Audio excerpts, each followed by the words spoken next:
Hello friends, आज की इस वीडियो में हम देखेंगे यूपीएससी बेस्ड आधुनिक भारत के इतिहास में से कुछ क्वेश्चंस और साथ साथ उनकी एक्सप्लेनेशन। तो हमारा पहला क्वेश्चन है, लॉर्ड डलहौजी के द्वारा निम्नलिखित भारतीय राज्यों को 1848 से 1852 के बीच ब्रिटिश साम्राज्य में मिलाए जाने का कालक्रम क्या है। हमने इनको क्रॉनिकल ऑर्डर में लगाना है। तो सबसे पहले हम देखते हैं, जैतपुर को मिलाया गया था 1849 में। उसके बाद उदयपुर को मिलाया गया था 1852 में, और सतारा को मिलाया गया था 1848 में। उसके बाद बघाट को मिलाया गया था 1850 में।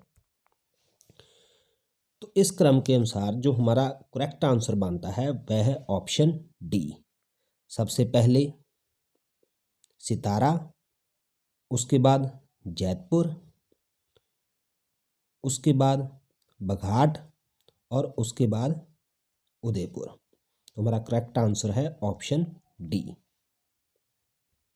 आगे देखते हैं कि ये जो लैप्स का सिद्धांत था, डॉक्ट्रिन ऑफ लैप्स, जिसको व्यपगत का सिद्धांत भी कहा जाता है, ये क्या था।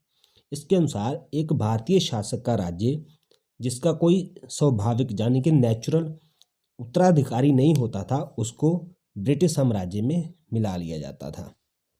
और डॉक्ट्रिन ऑफ लैप्स किसके द्वारा लाया गया था? लॉर्ड डलहौजी के द्वारा। और अब हम देखते हैं ये जैतपुर किस प्रदेश में था? उत्तर प्रदेश में। उदयपुर मध्य प्रदेश में, सतारा महाराष्ट्र में, और बघाट उस समय के पंजाब में। आगे है, डलहौजी द्वारा ब्रिटिश साम्राज्य में मिलाए गए राज्यों का मिलान वर्षों से करें तथा दिए गए कूट से उत्तर चुनें। हमारे पास ये दो तालिकाएं दी गई हैं, एक में भारतीय राज्य हैं और दूसरे में उनको ब्रिटिश साम्राज्य में मिलाए जाने का वर्ष है। हमने इसको मैच करना है। सबसे पहले झांसी को मिलाया गया था 1853 में। उसके बाद संबलपुर को 1849 में, और अवध को मिलाया गया था 1856 में। नागपुर को मिलाया गया था 1854 में। तो इस हिसाब से हमारा जो करेक्ट आंसर बनता है वह है ऑप्शन डी।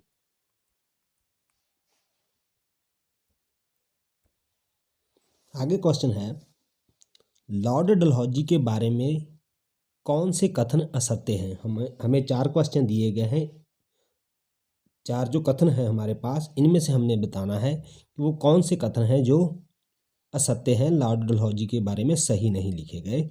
तो पहला है, व्यपगत सिद्धांत के आधार पर उसने राजपूताना के क्रौली राज्य को ब्रिटिश साम्राज्य में मिला लिया। दूसरा है, उसने कर्नाटक तथा त्रावणकोर के पूर्व शासकों की मृत्यु के बाद उनकी उपाधि समाप्त कर दी।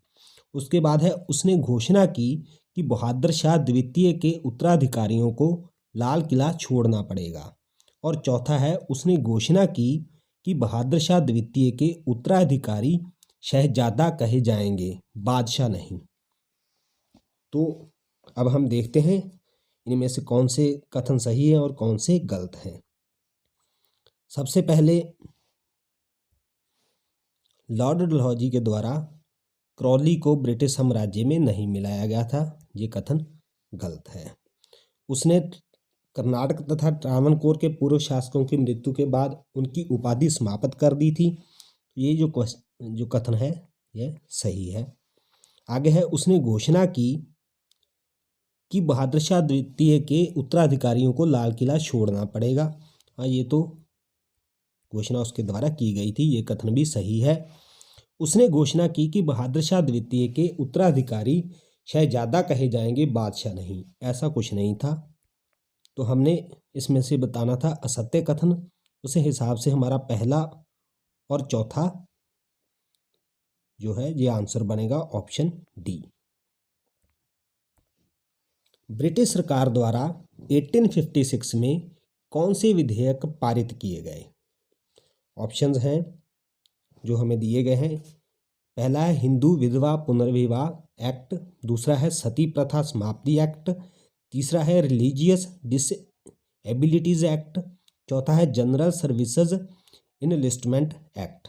और हम सभी लोग जानते हैं कि ये जो सती प्रथा एक्ट था ये 1829 में लाया गया था। तो इस हिसाब से जहाँ जहाँ पे ऑप्शन 2 दिया गया है, दूसरा कथन दिया गया है, वो हमारा आंसर नहीं हो सकता। ये भी नहीं हो सकता, ये भी नहीं और ये भी नहीं। तो हमारा आंसर क्या बन जाएगा? Option C.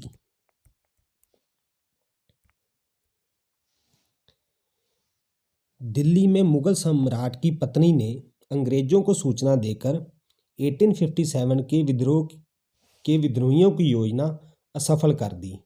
उसका नाम क्या था? यानी कि मुगल सम्राट की पत्नी का क्या नाम था जिसने विद्रोहियों की योजना को असफल कर दिया? तो इसका आंसर है ये बी और ये सी, ऑप्शन सी जीनत महल।